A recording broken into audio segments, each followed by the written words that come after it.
નમસ્કાર, મારું નામ સુરેન્દ્ર સિરાજ છે, સહસંગઠન મંત્રી, સુરત વિભાગની જવાબદારી. હાલમાં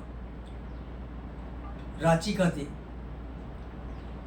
ઓલ ઇન્ડિયા ભારતીય મજદૂર સંઘની એક બેઠક યોજાઈ.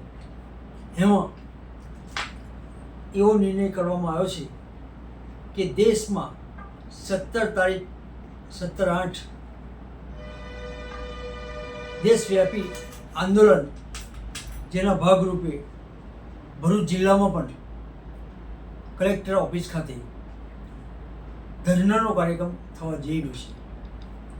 આશરે 2000થી ઉપરાંત કાર્યકર્તાઓ આ આંદોલનમાં આવી પોતાની જે અરાજકતા છે, જે અંદર જે માંગણીઓ દર્દ રૂપે લઈને બેઠા છે, એનો આક્રોશ ઠાલવવા માટે કલેક્ટર ઓફિસ પહોંચવાના છે. ભારતીય મજદૂર સંઘે પણ એવું નક્કી કર્યું છે કે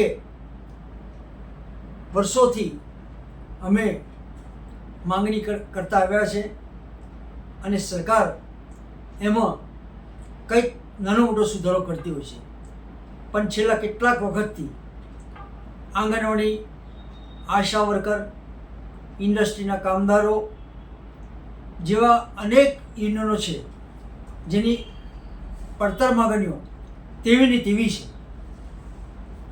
અત્યારની જે મોંઘવારી છે એમાં આ ટાઈપનું જીવન ઓછા પગારમાં જીવવું બહુ કઠિન ભરી થઈ ગયું છે. ત્યારે લોકોમાં અત્યારે એટલી બધી ગંભીરતાથી દુઃખની લાગણી સાથે કહેવું પડે છે કે હવે ના છૂટકે આ પાર કે પેલી પાર.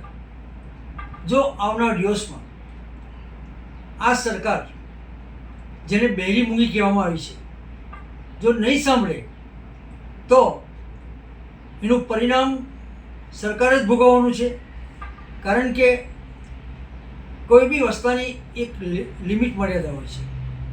ભારતીય મજદૂર સંઘ રાષ્ટ્રને લઈને ચાલનારું યુનિયન છે, પરંતુ બની બેઠેલા જે ગુજરાત સરકારના બી અધિકારીઓ પોતાની મનમાની ચલાવી રહ્યા છે, એ હવે નહીં ચાલે.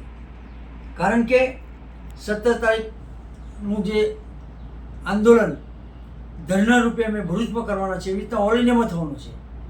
અને એના પરિણામો જો ટૂંક સમયમાં સારા નહીં આવે તો આ આંદોલન બહુ ગર્ભિત થશે. ભારત માતા કી જય.